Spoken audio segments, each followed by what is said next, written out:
Hello guys, welcome back to my channel. അപ്പോൾ ഇന്നത്തെ വീഡിയോയിലേക്ക് എല്ലാവർക്കും സ്വാഗതം. അപ്പോൾ ഒരുപാട് ചെറുപഴമൊക്കെ കിട്ടിയാലേ ചെയ്തെടുക്കാൻ പറ്റും നല്ല കിഡിലൊരു സ്നാക്കിൻ്റെ റെസിപ്പി ആയിട്ടാണ് കേട്ടോ ഇന്ന് ഞാൻ വന്നിട്ടുള്ളത്. ഒരുപാട് കറുത്ത് പോയിട്ടുള്ള ചെറുപഴമാണെങ്കിലും കുഴപ്പമൊന്നുമില്ല, നല്ല ടേസ്റ്റ് ആയിരിക്കും കേട്ടോ. അപ്പോൾ ഞാൻ എന്തായാലും ഈ സ്നാക്ക് ഉണ്ടാക്കാൻ വേണ്ടിയിട്ട് ഒരു 4 ചെറുപഴം എടുത്തിട്ടുണ്ട് കേട്ടോ. അത് നല്ല പോലെ ഒന്ന് തൊലി കളഞ്ഞെടുത്തിട്ടുണ്ട്. ഇത്തിരി നല്ല പോലെ തന്നെ കറുത്തിട്ടുള്ളൊരു പഴമാണ് കേട്ടോ.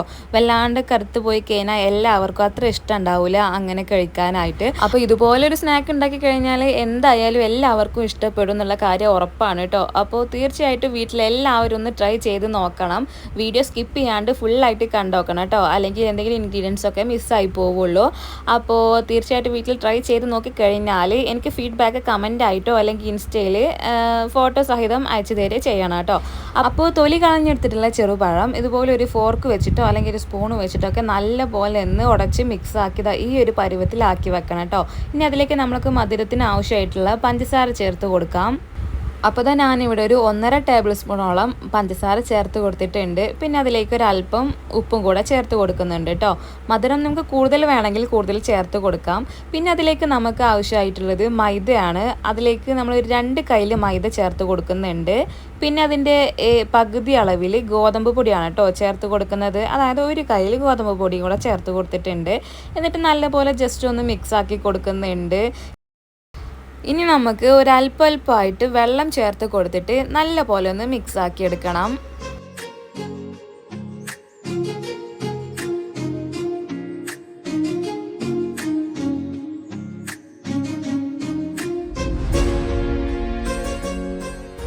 അപ്പോൾ ഈ ഒരു കൺസിസ്റ്റൻസിയിലായി കഴിഞ്ഞാൽ നമ്മൾ സ്പൂണൊക്കെ ഒന്ന് ഒഴിവാക്കിയിട്ട് കൈ കൊണ്ട് നല്ല പോലെ ഒന്ന് കുഴച്ചെടുക്കാം.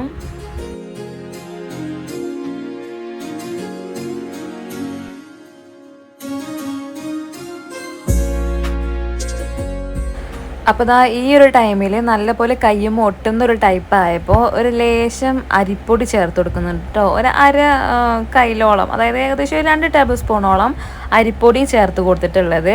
അതും കൂടി ചേർത്ത് കൊടുത്തിട്ട് നല്ല പോലെ ഒന്നും കൂടെ ഒന്ന് മിക്സ് ആക്കി എടുക്കുന്നുണ്ട്.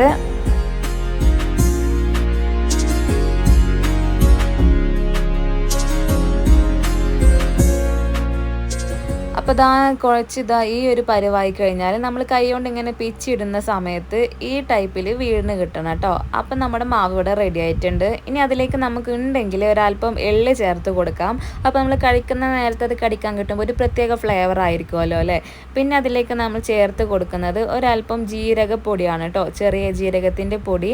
ഈ ചെറിയ ജീരകം അങ്ങനെ കഴിക്കാൻ ഇഷ്ടമുള്ളവർക്ക് അങ്ങനെയും ചേർത്ത് കൊടുക്കാം. ഇതിങ്ങനെ ഒരു ഫ്ലേവറിന് പൊടിച്ച് വെച്ചത് ഉണ്ടാവുകൊണ്ട് ഇങ്ങനെ ചേർത്ത് കൊടുത്തു എന്നേ ഉള്ളൂ. അപ്പോൾ അതും കൂടെ ചേർത്ത് കൊടുത്തതിന് ശേഷം നല്ല പോലെ ഒന്ന് മിക്സ് ആക്കി കൊടുക്കുന്നുണ്ട്. ഈ എള്ളും ചെറിയ ജീരകത്തിൻ്റെ പൊടിയൊക്കെ എല്ലായിടത്തും എത്തുന്ന രീതിയിൽ നല്ല പോലെ ഒന്ന് മിക്സ് ആക്കി കൊടുക്കുന്നുണ്ട് കേട്ടോ.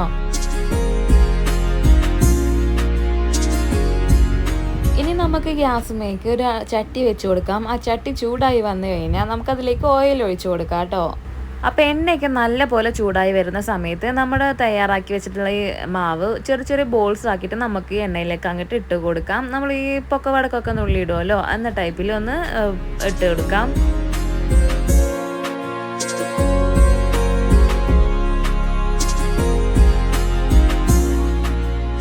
അപ്പോൾ ഒരു സൈഡ് നല്ല പോലെ ഒന്ന് കളറൊക്കെ മാറി വരുന്ന സമയത്ത് നമുക്ക് തിരിച്ചും മറിച്ചിട്ടിട്ട് ഒന്ന് ഫ്രൈ ആക്കി എടുക്കാം.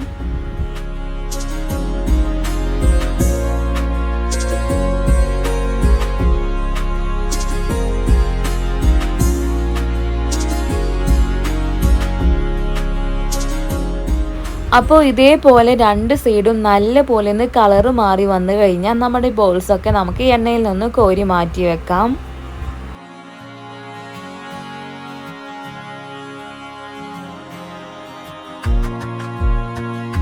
അപ്പോൾ നമുക്ക് എല്ലാ മാവും ഇതേപോലെ തന്നെ ഒന്ന് ചെയ്തെടുക്കണം കേട്ടോ. അപ്പോൾ നമ്മൾ ചൂടോട് കൂടെ ഒന്ന് എടുത്തിട്ടുണ്ട്. നല്ല ചൂടാണ് കേട്ടോ. അപ്പോൾ നമ്മൾ പുറത്ത് നല്ല ക്രിസ്പി ആയിട്ടാണ് കേട്ടോ കിട്ടിയിട്ടുള്ളത്. നമുക്കിത് പൊട്ടിച്ച് നോക്കുമ്പോൾ തന്നെ ഉള്ളിൽ നല്ലൊരു സ്മെല്ലൊക്കെ വരുന്നുണ്ട് കേട്ടോ. നമ്മൾ ഈ ഉണ്ണിയപ്പമൊക്കെ ഉണ്ടല്ലോ, പഴമൊക്കെ ഇട്ടിട്ട് ഉണ്ടാക്കുമ്പോൾ നല്ല കിടിലൻ ടേസ്റ്റ് ആണല്ലോ അല്ലേ. അതേ ഒരു ഫ്ലേവർ തന്നെ നമുക്ക് ഇതിനും കിട്ടണം കേട്ടോ. നല്ല ചെറുപഴത്തിൻ്റെ ഒരു സ്മെല്ലും ഒരു വെറൈറ്റി ടേസ്റ്റ് തന്നെയാണ് കേട്ടോ ഇതിന് വരുന്നത്. അപ്പോൾ തീർച്ചയായിട്ടും വീട്ടിൽ എല്ലാവരും ഇതൊന്ന് ട്രൈ ചെയ്ത് നോക്കണം കേട്ടോ. എന്നിട്ട് ഫീഡ്ബാക്ക് എന്തായാലും കമൻറ്റായിട്ട് അറിയിക്കുക, അല്ലെങ്കിൽ ഇൻസ്റ്റയിൽ തീർച്ചയായിട്ടും പറയണം. അപ്പോൾ വീഡിയോ ഇഷ്ടപ്പെട്ടാൽ ലൈക്ക് ചെയ്യുക, ഷെയർ ചെയ്യുക, സബ്സ്ക്രൈബ് ചെയ്യുക. മറ്റൊരു വീഡിയോ ആയിട്ട് വരുന്നത് വരേക്കും എല്ലാവർക്കും ബൈ.